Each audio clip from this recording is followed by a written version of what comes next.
আজকের গল্প অভিশপ্ত রাত। হালকা একটা ঝটকা লাগতেই ঘুমটা ভেঙে গেল। কোনো স্টেশনে ট্রেনটা দাঁড়িয়ে পড়েছে। বড্ড গরম, এর মধ্যে আবার নিদ্রাদেবীর সদয় হওয়ার সম্ভাবনা কম। অগত্যা চোখ কচলে উঠে বসলাম। এইটা কোন জায়গা? বেশ ব্যস্ত কোনো স্টেশন বলেই মনে হচ্ছে। এত রাতেও ভিড় মোটামুটি ভালোই। টাইম দেখলাম মোবাইলে, রাত 1:05। গলাটা শুকিয়ে এসেছে, একটু জল পেলেই বেশ ভালো হতো। কিন্তু ব্যাগ থেকে বোতলটা বার করে দেখি তাতে আর এক বিন্দু জলও অবশিষ্ট নেই। জানালার ঠিক সামনেই পানীয় জলের একটা কল চোখে পড়ল। বোতলটা নিয়ে চটপট নেমে পড়লাম প্ল্যাটফর্মে। মনে হয় কিছুক্ষণ আগেই এই অঞ্চলে বৃষ্টি পড়েছে। গোটা প্ল্যাটফর্ম এখনও জবজবে ভিজে, আর একটু হলেই পা হড়কে যাচ্ছিল। সাবধানে টাল সামলে ট্রেন থেকে নামলাম। আকাশ এখনও গাঢ় কালো মেঘে ঢাকা। যে কোনো মুহূর্তে আবার আকাশ ভেঙে বৃষ্টি নামতে পারে। যাই, তাড়াতাড়ি বোতলটা ভরে নিই। ধ্যাত, কল থেকে সুতোর মতন জল পড়ছে। সামান্য 2 লিটারের একখানা বোতল ভরতেই যেন পেরিয়ে যাচ্ছে এক যুগ সময়। কিন্তু বোতলটা ভরে পিছনে ঘুরতেই মাথায় বজ্রপাত হলো।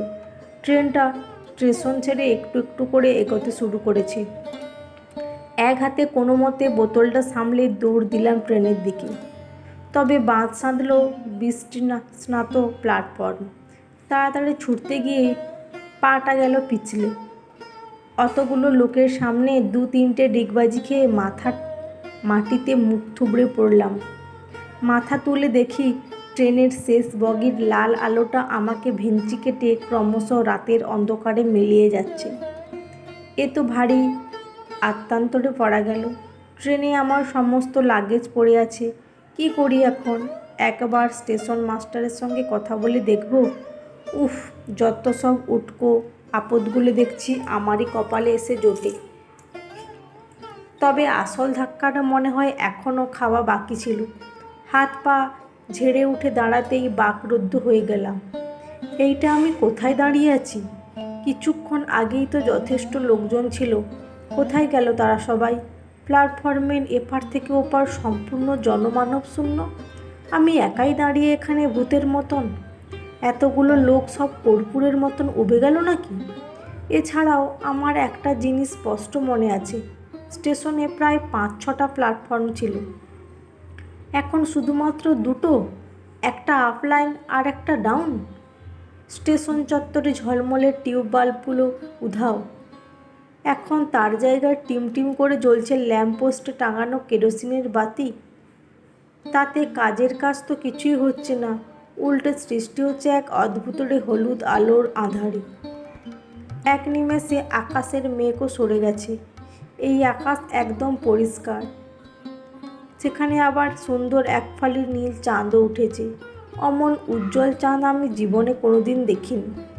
ঠিক যেন কোনো অদৃশ্য পুরুষের এক বৃহৎ রূপালী ঘোড়ার থেকে পৃথিবীর বুকে জ্যোৎস্নার নির্মল ধারা ঢেলে চলেছে।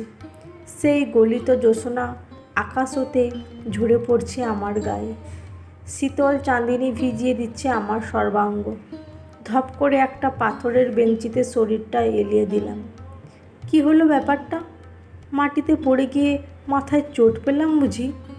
এমন ধারা মতিভ্রম হওয়ার কথা নয়। সদ্য ভরা বোতলটা থেকে জল নিয়ে চোখে মুখে ছেটালাম। না, সব ঠিকই দেখছি।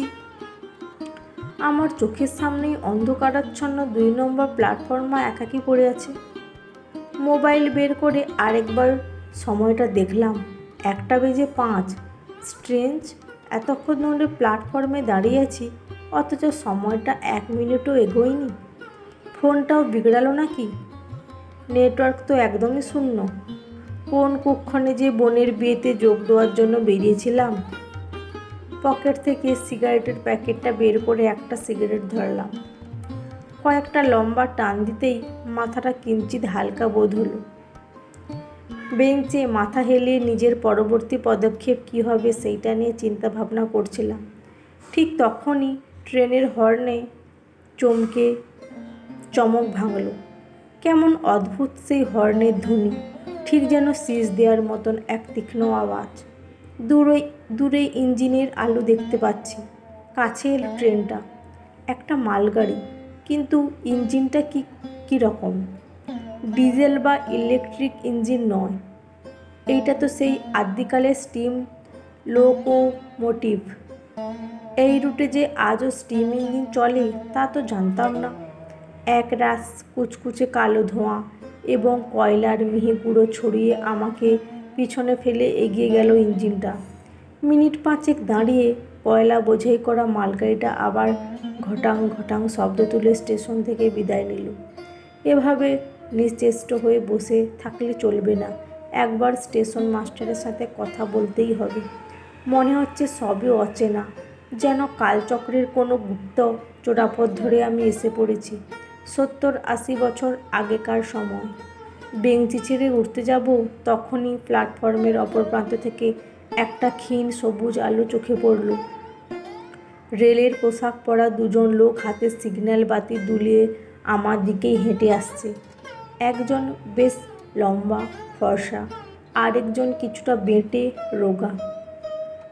আমার কাছে এসে লম্বা লোকটি দরাজ গলায় জিজ্ঞাসা করলেন, এত রাতে আপনি এখানে একা একা কী করছেন? কোথায় যাবেন? আমি ট্রেন মিস করেছি, স্টেশন মাস্টারের ঘরটা একটু দেখিয়ে দেবেন? আমি এখানকার স্টেশন মাস্টার রাকেশ নন্দী। ভদ্রলোক নমস্কার করলেন। আর এ হলো এখানকার পয়েন্টসম্যান হরিহর। আজ রাতের শেষ মালগাড়িটা পাস করিয়ে আমরা কোয়ার্টারে ফিরছি। আমিও দুজনকে প্রতি নমস্কার করে জিজ্ঞাসা করলাম, আচ্ছা, এখানে কি বৈদ্যুতিক আলো নেই? স্টেশনের ল্যাম্পপোস্টে কেরোসিনের বাতি, আপনাদের হাতেও লণ্ঠন। দুজনে হতভম্বের মতো একবার নিজেদের মধ্যে মুখ চাওয়াচাওয়ি করল। কি বললেন? আগে বৈদ্যুতিকের আলো? বলেন কি বাবু?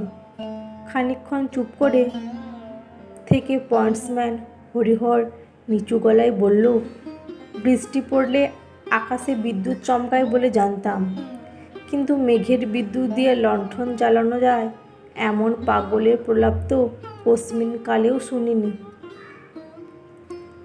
আমি বুঝেছি আপনি কি বলতে চাইছেন। মাঝখানে ফোড়ন কাটলেন রাকেশবাবু। আপাতত ওইসব বিলাসিতা বড় বড় শহর পর্যন্তই এসেছে, কিন্তু এই এঁদো গ্রামাঞ্চলে বৈদ্যুতিক আলো আসা কথাটা চরম মূর্খামি বটে। হা হা হা।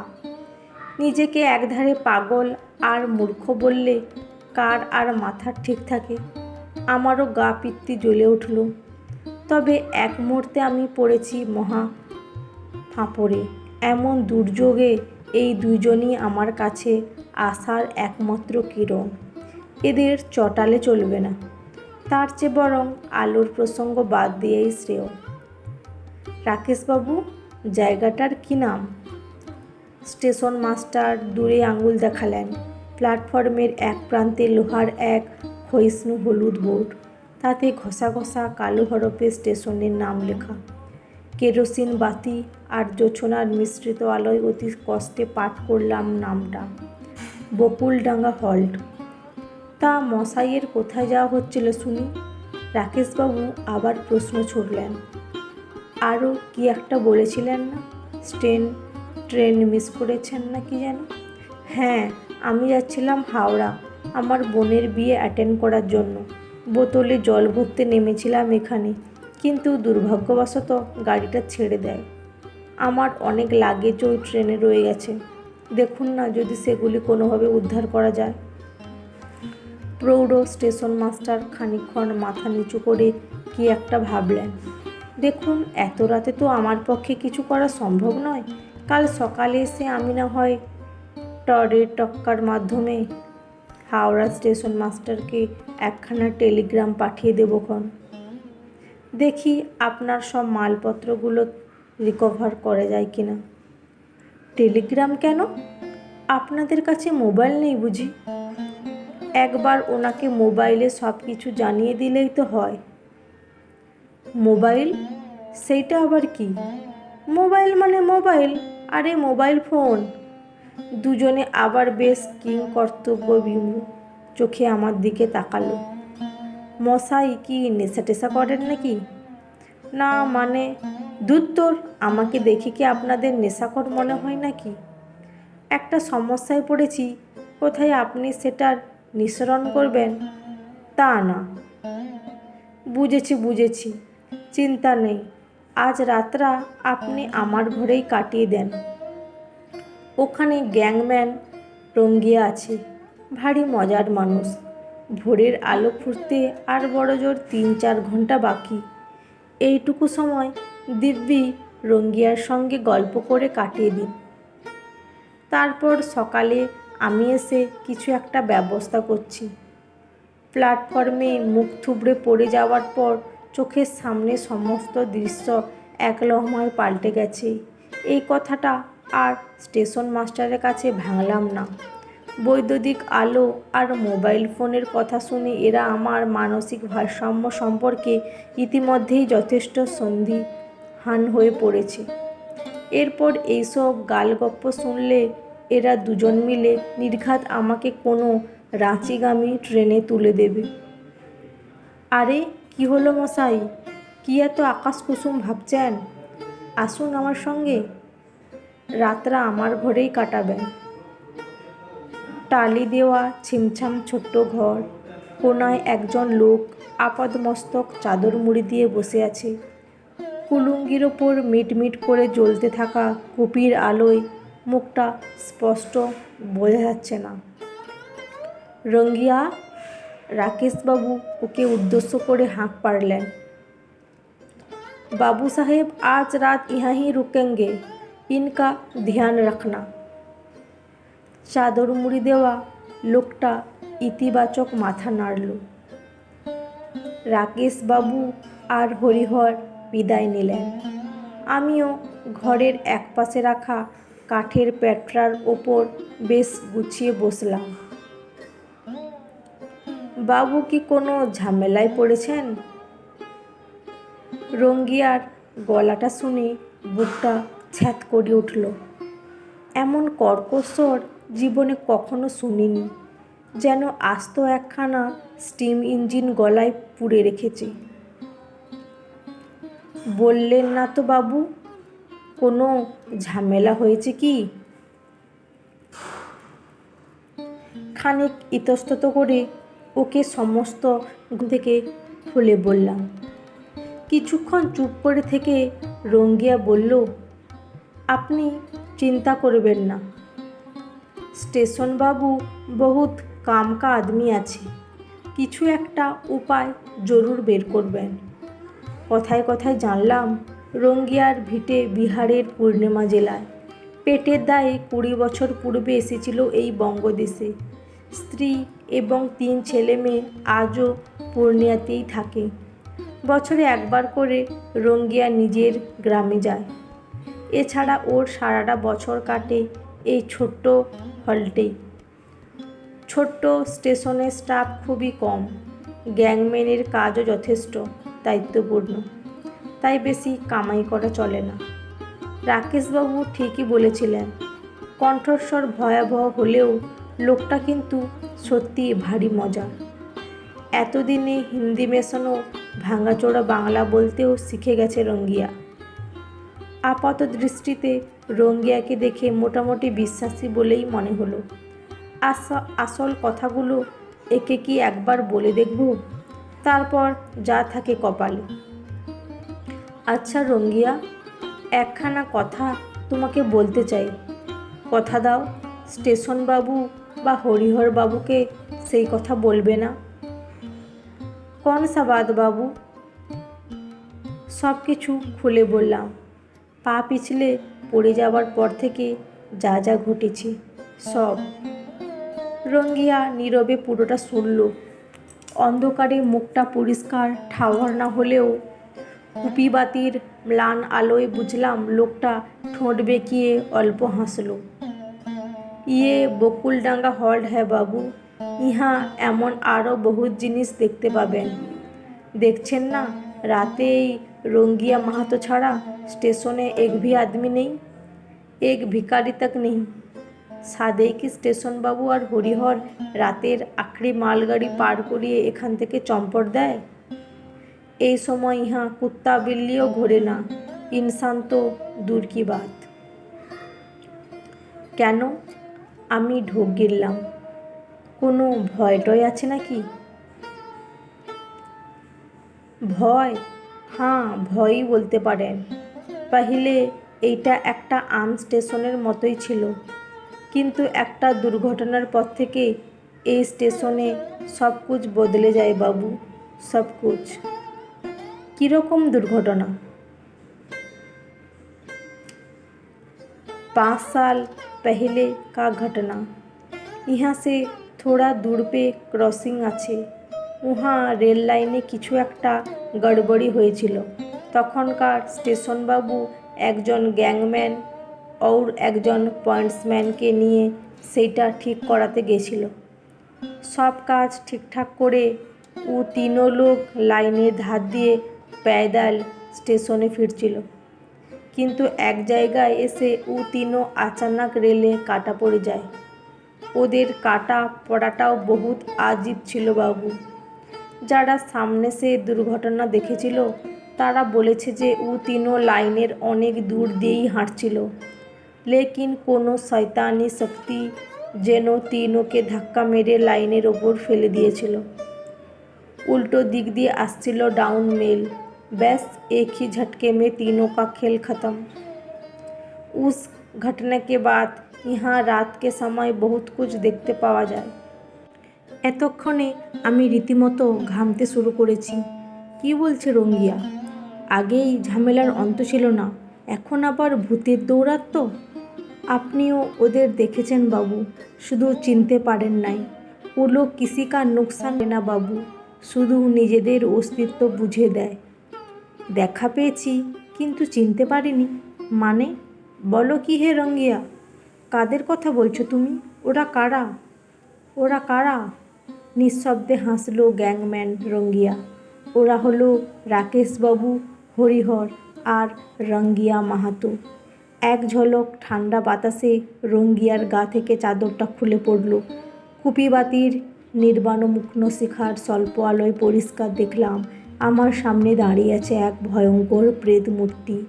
ডান হাতটা কনুইয়ে নিচ থেকে কাটা পড়েছে, সেখান থেকে এখনও চুইয়ে পড়ছে ফোঁটা ফোঁটা তাজা রক্ত। মাথাটা একদিকে বৃষ্টিভাবে থেতলে গেছে, ভাঙাচোরা দাঁতগুলোর ফাঁক দিয়ে ঝুলে পড়েছে জিভটা। এছাড়াও শরীরে অজস্র জায়গাতে কাঁটা ছেঁড়া। রঙ্গিয়া যখন হাসছে খলখল করে হাসছে, ঠিক তখনই কুপিবাতির শিখাটাও দুইবার দপদপ করে নিভে গেল। পুরো ঘরটা তলিয়ে গেল অন্ধকারের অকুল সমুদ্রে। এতক্ষণে যেন আমার সম্মিত ফিরল। গা ঝাড়া দিয়ে এক লাফ বেরিয়ে এলাম ঘর থেকে। তারপর কোনো ওদিকে না এদিকে তাকিয়ে অন্ধের মতন ছুট লাগালাম। পিছন থেকে তখনও ভেসে আসছে রঙ্গিয়ার কণ্ঠস্বর। এখন যেন ওর গলাটা আরও কয়েক গুণ বেশি কর্কশ শোনাচ্ছে। भागने से कुछ नहीं होगा। स्टेशन बाबू जिंदा नहीं बच पाया, ना मनोहर और ना ही मैं। यहाँ से कोई जिंदा बाँच के वापस नहीं जाता बाबू, तू भी नहीं जाएगा। কতক্ষণ ধরে ওই অচেনা মফস্বলের পথে ঘাটে উদ্ভ্রান্তের মতন দৌড়ে বেরিয়েছি তার খেয়াল নেই। ছুটতে ছুটতে এক জায়গায় এসে ধপ করে মাটিতে বসে পড়লাম। পা দুটো আর সঙ্গ দিচ্ছে না। মনে হয় এর চেয়ে বেশি ছুটলে মুখে রক্ত উঠে মরব। বুকটা হাঁপড়ের মতো ওঠানামা করছে, কথা বলার শক্তিটুকুও আর নেই। অনতি দূরেই চোখে পড়ল একটি আলো। কোনো মতে ক্লান্ত শরীরটা টেনে হিঁচড়ে নিয়ে চললাম সেই দিকে। আরে এইটা তো একটা লেভেল ক্রসিং, এখানেই কোনো জনমনীষী নেই। এই ক্রসিংয়ের কথাই কি বলেছিল রঙ্গিয়া? দাঁড়িয়ে দাঁড়িয়ে এইসব সাত পাঁচ ভাবছি, হঠাৎ ঘাড়ে কারো তপ্ত নিঃশ্বাস অনুভব করলাম। কিছু বুঝে ওঠার আগেই পিঠে এসে পড়ল হাতুড়ির মতন এক প্রবল ধাক্কা। টাল সামলাতে না পেরে হুড়মুড়িয়ে সোজা গিয়ে পড়লাম রেল লাইনের ওপরে। উঠে বসতেও পারছি না। অদৃশ্য কেউ যেন বুকের ওপর চেপে বসে জোর করে শুইয়ে রেখেছে আমাকে। শরীরের সমস্ত বল প্রয়োগ করেও সেই বায়বীয় সত্তাকে বুকের ওপর থেকে ঠেলে ফেলা যাচ্ছে না। ঠিক তখনই দূর থেকে কানে এলো ট্রেনের হর্ন। মুখে আছড়ে পড়ল ইঞ্জিনের চোখ ধাঁধানো আলো। দুর্নিবার গতিতে আমার দিকেই ধেয়ে আসছে একটা মেল ট্রেন। চোখে মুখে ঠান্ডা জলের ঝাপট লাগাতেই হুঁশ ফিরল। ভোরের আলো ফুটেছে। আমি বকুলডাঙ্গা স্টেশনের প্ল্যাটফর্মেই পড়ে আছি। পরম যত্নে আমার মাথাটা কোলে নিয়ে বসে আছেন একজন পুরুষ। ভালো করে তার মুখের দিকে তাকাতেই ধড়মড়িয়ে উঠে বসলাম। এ কি বাবা, তুমি? কিরে খোকা, ভেবেছিলি শ্মশানে দাও করে এসেছিস বলে তোর এই বাপটা চিরকালের জন্য উবে গেছে? তবে যে আমি ক্রসিং, রেল লাইন, ট্রেন, তুই ভয়ের চোটে জ্ঞান হারিয়েছিলি ভিতুর ডিম কোথাকার। এখনও বুঝতে পারলি না? আরে এখন তো তুই আমাদের জগতে চলে এসেছিস রে। এখানে কেউ ট্রেনে কাটা পড়ে না, আগুন আমাদের পোড়াতে পারে না, তলোয়ার আমাদের কাটতে পারে না। আমরা অবিনশ্বর। এতক্ষণে লক্ষ্য করলাম বাবার পাশে আরও 3 জন দাঁড়িয়ে আছে। Station master Rakesh Nandi, pointsman Harihar আর গ্যাংম্যান রঙ্গিয়া। রাকেশবাবু আমার দিকে তাকিয়ে মৃদু হেসে বললেন, আপনি জানেন প্ল্যাটফর্মে পিছলে পড়ার পরেই সমস্ত দৃশ্য কেমনভাবে ভোজবাজির মতন বদলে গেছিল? কিভাবে এক নিমেষে অন্য দুনিয়ায় পৌঁছে গেছিলেন আপনি? আমি দিচ্ছি উত্তরটা, এদিকে আসুন। রাকেশবাবু আমার হাতটা ধরে নিয়ে এলেন প্ল্যাটফর্মের ধারে। লাইনের উপরে এক জায়গায় আঙুল দেখালেন তিনি। ওই দেখুন, কিছু বুঝতে পারছেন? দুটো লাইনের মাঝখানে পড়ে রয়েছে একটি দলা পাকানো রক্তাক্ত মাংসপিণ্ড।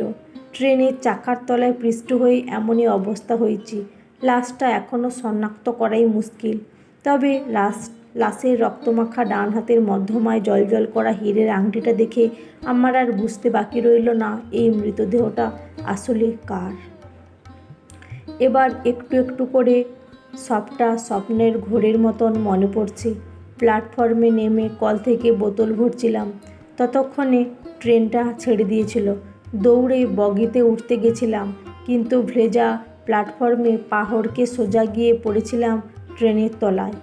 মুখের মধ্যে লোহার চাকাগুলি খণ্ড খণ্ড করে দিয়েছিল আমার শরীরটা।